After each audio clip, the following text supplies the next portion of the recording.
Dear God, what have you done? That was a catchphrase for millions of screaming Resident Evil fans after the reported leaks from Resident Evil Requiem that just came out and was spoiled to millions of Resident Evil fans, and to their dismay, they are not getting what they want from the Resident Evil franchise, and it left many people disappointed and speculating, are we having something like The Last of Us Part 2 happen to the Resident Evil franchise and to some of its most famous characters like Leon Kennedy? That is the thing people are saying is happening with Resident Evil and Capcom, that they don't know how to produce a game, and it seems like they're going the way of many other predecessors in legacy franchises where they're ruining their reputation and they're kind of decimating the history that they built up these past 20 years for the Resident Evil franchise. At least that's the speculation from the gamers themselves, according to the leaks that came out for Resident Evil Requiem, where the game itself being seen as a franchise-destroying entity and maybe collapsing the entire franchise. Of course, I looked at some of these spoilers, I may disagree, but there's some points I do agree with, where this game is kind of going in the way that we've seen with other legacy franchises that have come out these past few years. We saw it happen so often. We saw it with The Last of Us Part 2. We're seeing it with the God of War franchise. We're seeing it with the Halo franchise. We're seeing it with the Assassin's Creed franchise, Dragon Age Veilguard.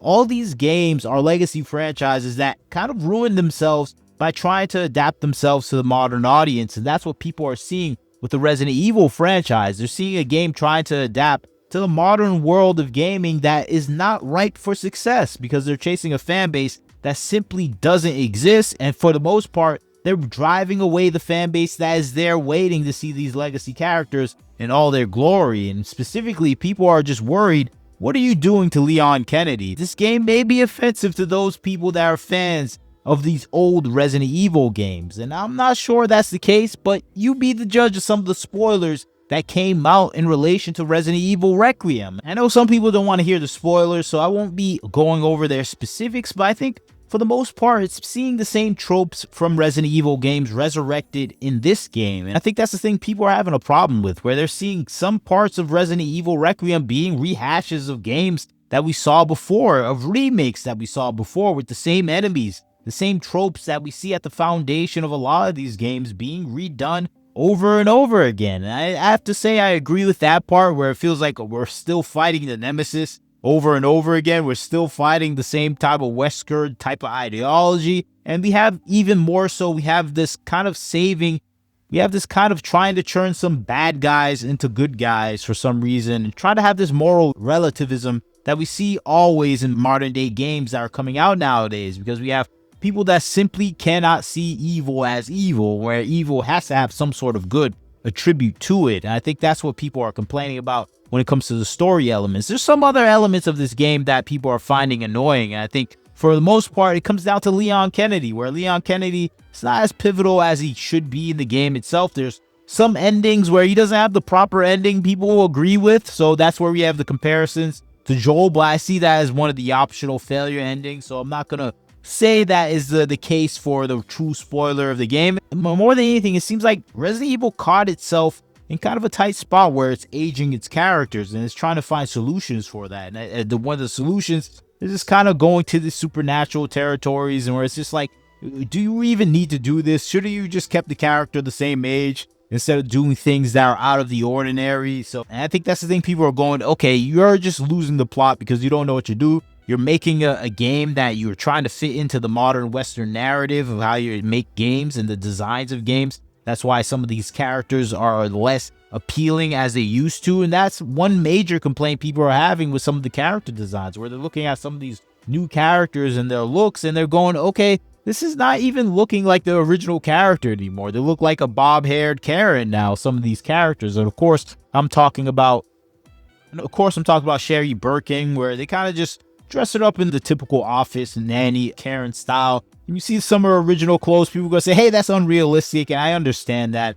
But that's an iconic look for the character. You don't have to put her in those specific clothes, but putting her in a uniform Karen is just not going to appeal to the fan base. But I understand where they were going for it. But I think these appeals are just recognizing, hey, Capcom is in a very sensitive situation where it's not trying to appeal to the massive male fan base that it has anymore. And we see this all throughout AAA gaming, and it's noticeable to the gamers where they're going to point it out. I don't necessarily have a problem with the design change, but I have to say it's just one of many things that we see with a lot of the female characters, where their curves are usually de-emphasized and their appeal to the male gaze is de-emphasized. And we see this more tastefully done with Asian and East Asian games, where they come out and they kind of try to cover up these female characters while doing the opposite with some of the male characters, where they're just bulking them up, where you have Chris Redfield, you have Leon Kennedy being known as the hot uncles, where they're allowed to have muscles and their shirt offs. And it's just kind of this double standard that we keep seeing in the gaming world, where it's just unbalanced and it's not really profit making, where the majority of game players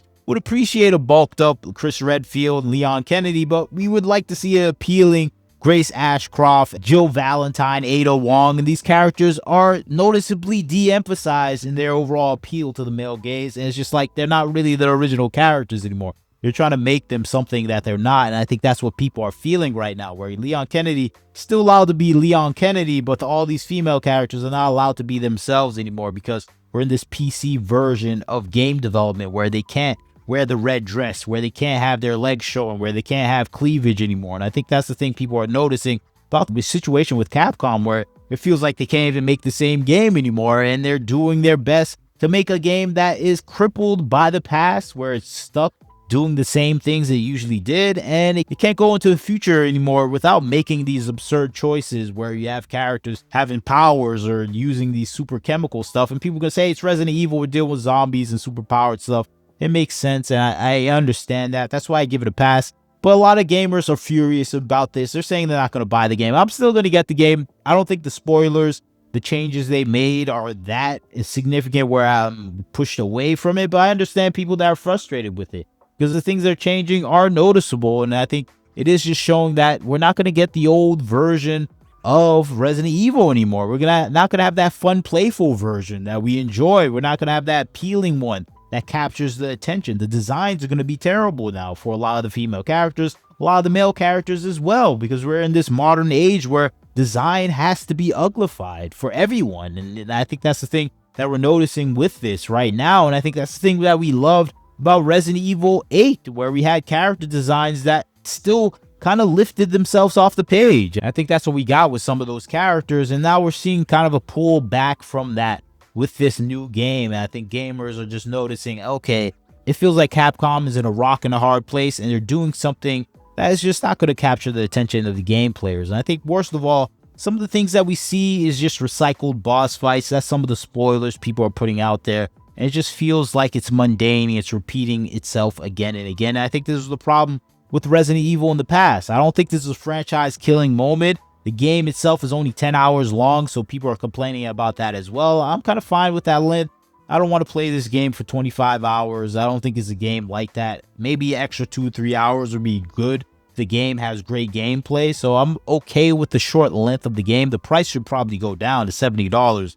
I'm like, for a 10-hour game, it should be $50. I think that's more reasonable. I think that's a fair criticism for this release, but people are still trying to say this is a franchise killing moment. I don't think that's the case from the spoilers I read. I think people are over exaggerating the situation, but maybe I might be wrong. It comes out in a few weeks. It may have all those game breaking moments that just don't make sense for the game. So it's hard to say what's the true elements that may be occurring with this game, but that's just my 2 thoughts on the situation. Maybe you disagree with me. Maybe you think this Resident Evil Requiem is going to be a disaster moment for Capcom. I think Capcom is already in a disaster moment where they're listening to specific parts of their gendered staff and trying to make decisions based on that, and they're ignoring the other part because they want to be PC, politically correct for the Western audience. When you're already dividing your overall development system based on gender, you're in a bad spot already. I think Capcom is noticeably in that spot, in their champion of inclusivity. And I think that's what we're seeing reflecting back in Capcom right now with Resident Evil, where we see these elements kind of protruding out and conquering the entire system that established Capcom as a success. And we're going to see the results of that with Resident Evil Requiem. And maybe it's not going to be that bad. I think it won't be. I think it will still be interesting. But I think we're going to see a lot of stuff that we don't like. And I think Capcom is moving slowly in that direction we saw all AAA developers move in the past few years, where they lose themselves trying to pander to the Western audience that doesn't exist or buy games. And I think that's the situation we're seeing playing out all throughout the industry. That's just my 2 cents on the situation. What do you think about these spoilers? Do you think it ruins the game? Tell me what you think. Like, comment, share, subscribe. This is Wagner Knows Why. Catch you next time.